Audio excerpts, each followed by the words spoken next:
আপনি তো কোচবিহার লোকসভা কেন্দ্রে ভোটে লড়েছেন, কীরকম ফল হলো? নমস্কার আপনাদেরকে এবং যারা বিপুলভাবে ভোট দিয়েছেন আমাদেরকে সকলকে আমাদের আদিভূমির সন্তান আম্বেদকরবাদী অ্যাবরিজিনাল পার্টির পক্ষ থেকে নমস্কার জানাই। ভোটের ফলাফল আমরা আরও অনেক বেশি ভালো আশা করছিলাম, তো সেটা হয়নি। তবে যা হয়েছে জন আদেশ, সেটাতে আমরা খুশি।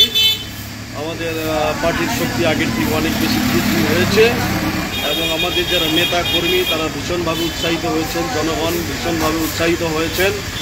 চারিদিক থেকে বিপুল সাড়া পেয়েছি মিটিং করার জন্য এবং আমরা আশা করছি আগামী বিধানসভায় জয় আমাদের অবসম্ভাবী। প্রথম থেকেই দেখা গিয়েছিল কংগ্রেসকে পিছিয়ে আপনি এগিয়ে যাচ্ছিলেন, তখন কেমন লাগছিল আপনাকে? এখন তো ভীষণভাবেই ভালো লাগছিল যে ভারতবর্ষের প্রথম পার্টি, জাতীয় পার্টি, সর্বভারতে যার ইমেজ রয়েছে, বহুবার সরকার গঠন করেছে, সেই রকম একটা পার্টির ক্যান্ডিডেটের থেকে আমরা বেশি ভোট পাচ্ছি, জনগণ আমাদের বেশি পছন্দ করছে।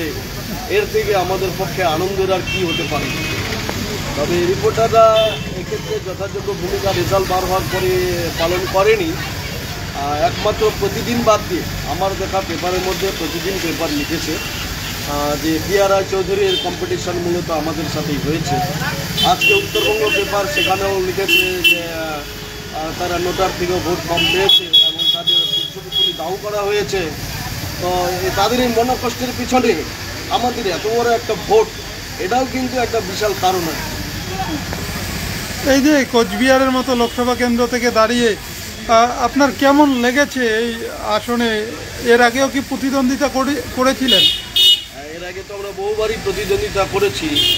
2009 সালেও আমি ক্যান্ডিডেট ছিলাম, 14 সালেও ক্যান্ডিডেট ছিলাম, 19 সালে ক্যান্ডিডেট ছিলাম, 24 সালেও ক্যান্ডিডেট হয়েছি। তো এবারে সব থেকে বেশি ভোট পেয়েছি, হাইস্ট ভোট পেয়েছি।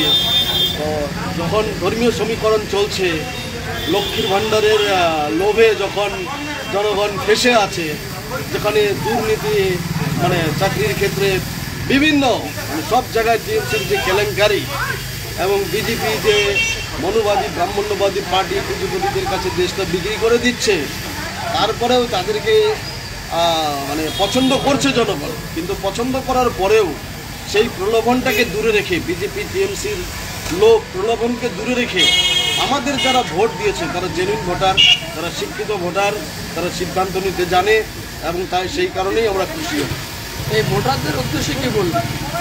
ভোটারদের উদ্দেশ্যে বলবো যে আপনারা যারা বিজেপি বা টিএমসির যারা ধর্মীয় দাঙ্গা লাগায়, যারা দুর্নীতিতে কালোবাজারিতে দেশটাকে উচ্ছেন্ন দিচ্ছে, যারা পুঁজিপতিদের কাছে দেশটাকে বিক্রি করে দিচ্ছে, তাদেরকে ভোট না দিয়ে যারা আমাদেরকে ভোট দিয়েছেন তাদের ভোটটা কিছুতেই ব্যর্থ যাবে না। জনগণ বিপুলভাবে আমাদেরকে মিটিং করার জন্য ডাকছে, আমাদের নেতা নেতৃত্বরা ভীষণভাবে খুশি।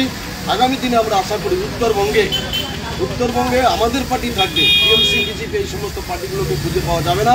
এবং আমরা উত্তরবঙ্গ একটা আমাদের রাজ্য চেয়েছি, কাকুগো নম রাজস্থান আমাদের হ্যান্ডবিলে লেখা ছিল। তো যারা ভোট দিয়েছে তারা এই উত্তরবঙ্গ রাজ্যটা চায়। তো আমরা পুরো কনফিডেন্ট যে যারা ভোট দিয়েছে উত্তরবঙ্গের শোষণ বঞ্চনা বন্ধ করার জন্য, উত্তরবঙ্গের রাজ্যের দাবিতে, তাদের সেই স্বপ্ন অবশ্যই পূরণ হবে। এই তো ভোট তো বেরিয়ে গেল, এখন সামনের দিনে আপনাদের দল থেকে কি কি কর্মসূচি গ্রহণ করা হবে? আমরা এই মুহূর্তেই আমরা উঠে পড়ে লেগেছি। আজকে আমি কলকাতা যাচ্ছি, কলকাতা থেকে ফিরে এসে আমাদের যে সমালোচনামূলক মিটিং, আমাদের সাফল্য কোন জায়গায় আর কোন জায়গায় পৌঁছাতে চাই সেগুলো নিয়ে উত্তরবঙ্গের বিভিন্ন জেলায় মিটিং হবে এবং সেখানে আমাদের স্ট্র্যাটেজি গঠিত হবে। আমরা প্ল্যান করে রেখেছি যে এখন থেকেই বিধানসভা উত্তরবঙ্গের প্রত্যেক কেন্দ্রে ক্যান্ডিডেট ঠিক করে নিয়ে আমরা এখন থেকেই খাটাখাটি করবো যাতে আগামী বিধানসভায় অবশ্যই আমাদের এমএলএ বেরোয়। কি নাম আপনার? আমি ডক্টর হরেকৃষ্ণ সরকার, শীতলকুচি কলেজে পড়াই। আপনি কোন পার্টির থেকে দাঁড়িয়েছিলেন? আদিভূমির সন্তান আম্বেদকরবাদী অ্যাবরিজিনাল পার্টি অফ ইন্ডিয়া, সংক্ষেপে এপিআই। আরেকটি খবর বিশেষভাবে বলছি, সেটা হচ্ছে আমরা খুব তাড়াতাড়ি আমাদের পার্টি রেজিস্ট্রেশন নিচ্ছি।